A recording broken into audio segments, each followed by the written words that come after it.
Жылдын 1-мартынан баштап Кыргыз асфальт сервис ишканасынын жумушчулары эски жол чийиндерин камтып өзүнүздөр көрө болгондой көрсөтүп жатышат.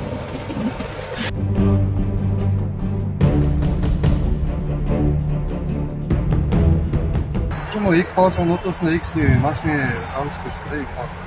Экөөдөн эки полосанын ортосуна кетип кимис күнөө болот. Мисалы бул чийди, ошону кайра тазалаш керек, жок кылыш керек.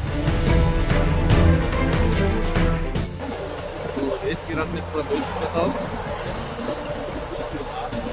Çoğuşlu maşinka, darıza işleyip, darıza sayımcı 15 litreye saldırıp, kayrağını işleyip başlayız. Bugün bu razmetkalarını konuz edip çıkarız. Burultu eski razmetkalardan. Plan boyunca şu bugün kıtay buyursa bu жерде бүтөбүз.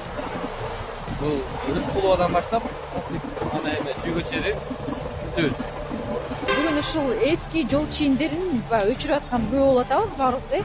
Ошонун негизги мындай эмесине токтоло кетесизби? Эмне себептен эски жол чийинип турат, эмне себептен жаңы жол чийинип турат? Кандай бир мындай түшүнбөсүз болуп атат да адамдар. Биз ошол отделдон тапшырмасы менен сенесин аткарып биз жаңы жол чийип койгонбуз.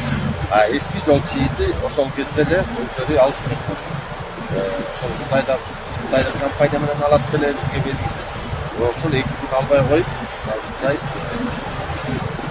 туура эмес иш болуп калды. Туура эмес жагдай тузулуп калды. Бүгүн өзүбүз алып атабыз.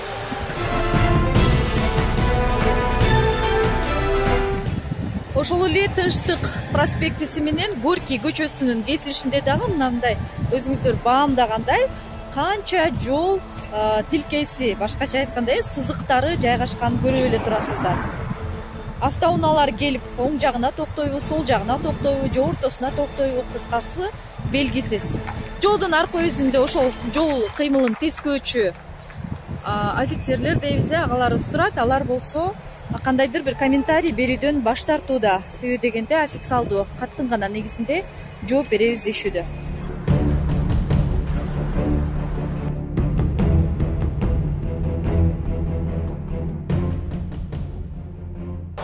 Шаар долбоору негизинен ишке кирди. Бирок биздин көчөлөр ошол айдоочулардын жол эрежесин бузбаганга шарт түзүп береби же жокпу?